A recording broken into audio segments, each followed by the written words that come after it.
Swastiastu. Assalamualaikum warahmatullahi wabarakatuh. Salam kebajikan dan salam harmoni. Baik, kami dari kelompok 3 akan mempresentasikan tentang inovasi kurikulum dalam mata kuliah Inovasi Pendidikan. Sebelumnya, izinkan kami memperkenalkan anggota kelompok. Yang pertama, Drizan Pratama Ginting dengan NIM 2011021006. Yang kedua, Aprida Sinta dengan NIM 2011021019. Yang ketiga, Yovita Amelinda dengan NIM 2011021027. Dan yang keempat, Aldino Rivaldo Enzlio Saragi dengan NIM 2011021030. Dan Kintan Ayu dengan NIM 2011021031. Baik, materi yang akan dibahas pada kali ini adalah kurikulum berbasis kompetensi, inovasi kurikulum berbasis masyarakat, dan inovasi kurikulum berbasis keterpaduan.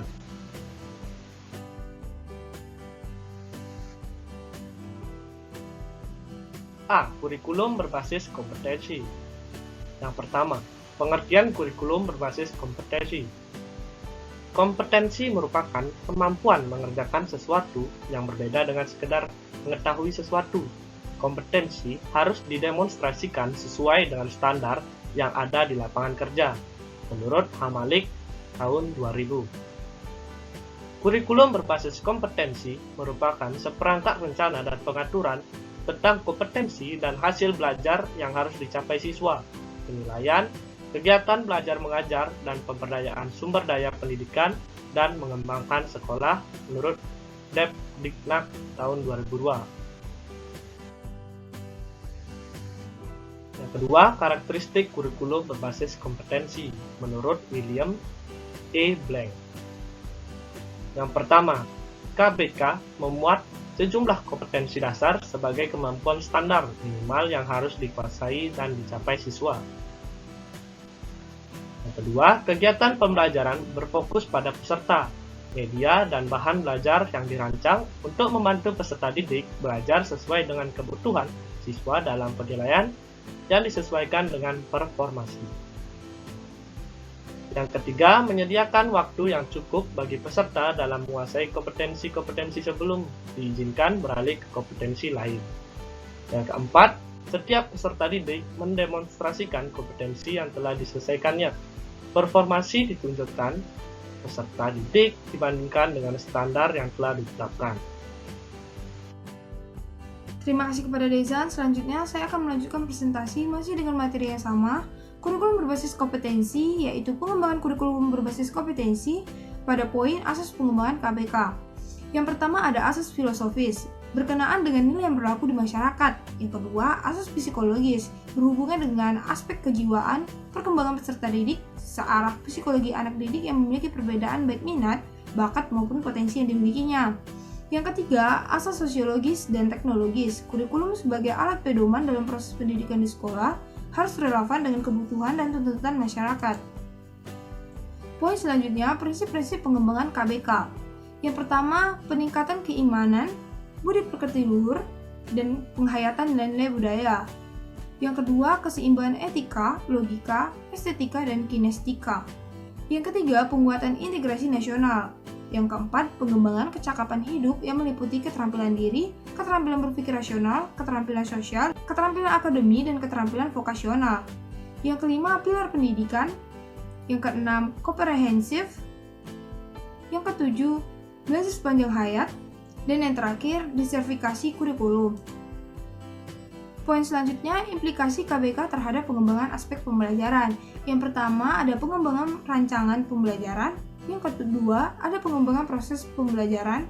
Dan yang terakhir, pengembangan evaluasi. Materi selanjutnya, inovasi kurikulum berbasis masyarakat. Pengertian kurikulum berbasis masyarakat.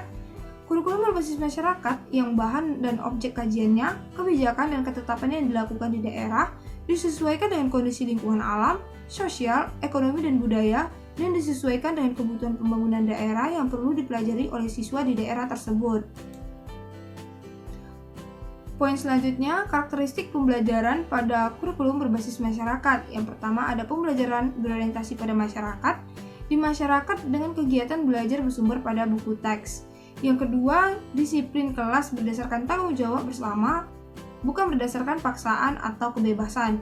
Yang ketiga, metode pengajaran terutama dititik beratkan pada pemecahan masalah untuk memenuhi kebutuhan perorangan, kebutuhan sosial dan kelompok. Yang keempat, bentuk hubungan dan kerjasama sekolah dan masyarakat adalah mempelajari sumber-sumber masyarakat, menggunakan sumber-sumber tersebut dan memperbaiki masyarakat.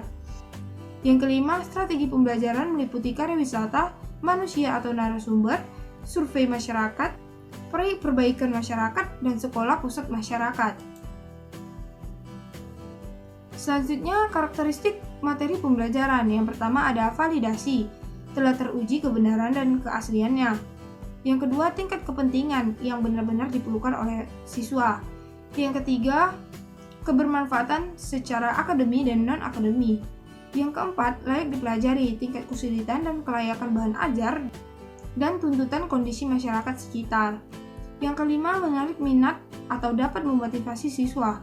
Yang keenam, alokasi waktu terkait dengan keluasan dan kedalaman materi. Baik, terima kasih. Sekian dari saya. Untuk presentasi selanjutnya, saya serahkan kepada Aldino. Baik, terima kasih atas waktu yang telah diberikan. Saya akan melanjutkan presentasi dari Saudari Aprida, yakni B. Inovasi kurikulum berbasis masyarakat. 2. Karakteristik kurikulum berbasis masyarakat. Kegiatan siswa dan guru. Kegiatan siswa mestinya mempertimbangkan pemberian peluang bagi siswa untuk mencari, mengolah, dan menemukan sendiri pengetahuan di bawah bimbingan guru.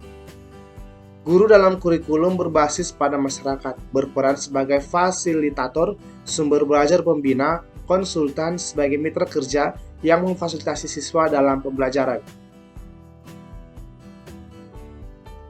Penilaian dalam kurikulum berbasis masyarakat. Penilaian ini dilakukan secara terpadu dengan kegiatan belajar mengajar. Oleh karena itu disebut penilaian berbasis kelas atau PBK. PBK ini dilakukan dengan mengumpulkan kerja siswa, hasil karya, kinerja, dan tes tertulis. Guru menilai kompetensi siswa selama dan setelah kegiatan belajar mengajar. Materi yang berikutnya, materi C, ialah inovasi kurikulum berbasis keterpaduan. 1. Pengertian kurikulum berbasis keterpaduan. Konsep keterpaduan pada hakikatnya menunjuk pada keseluruhan, kesatuan, kebulatan, kelengkapan kompleks yang ditandai oleh interaksi dan interdependensi antara komponen-komponennya. Ini berarti organisasi kurikulum secara terpadu, suatu bentuk kurikulum yang meniadakan batas-batas antara berbagai mata pelajaran dan menyajikan bahan pelajaran dalam bentuk unit atau keseluruhan. Yang kedua, komponen-komponen kurikulum berbasis keterpaduan. Kurikulum berbasis keterpaduan meliputi berbagai komponen yang saling berkaitan, yaitu subsistem masukan, yakni siswa, subsistem proses, yakni metode, materi, dan masyarakat, subsistem produk, yakni lulusan yang dikaitkan komponen evaluasi dan umpan balik. Masing-masing komponen berkaitan, pengaruh mempengaruhi satu sama lain dalam rangka untuk mencapai suatu tujuan. Yang ketiga ialah karakteristik kurikulum berbasis keterpaduan.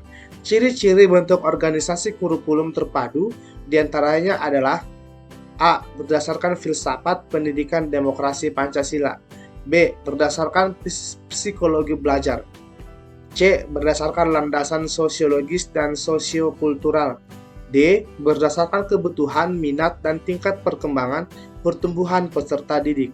E. Ditunjang oleh semua mata pelajaran atau bidang studi yang ada. F. Sistem penyampaiannya dengan menggunakan sistem pengajaran unit, yakni unit pengalaman dan unit mata pelajaran. G. Peran guru sama aktifnya dengan peran peserta didik. Baik, saya akan melanjutkannya atau menyerahkannya kepada moderator. Sekian dan terima kasih. Baik, sekian presentasi dari kelompok kami. Jika ada kesalahan kata, kami mohon maaf yang sebesar-besarnya. Saya tutup dengan Om Santi Santi Santi Om. Assalamualaikum warahmatullahi wabarakatuh. Shalom, salam kebajikan, salam harmoni.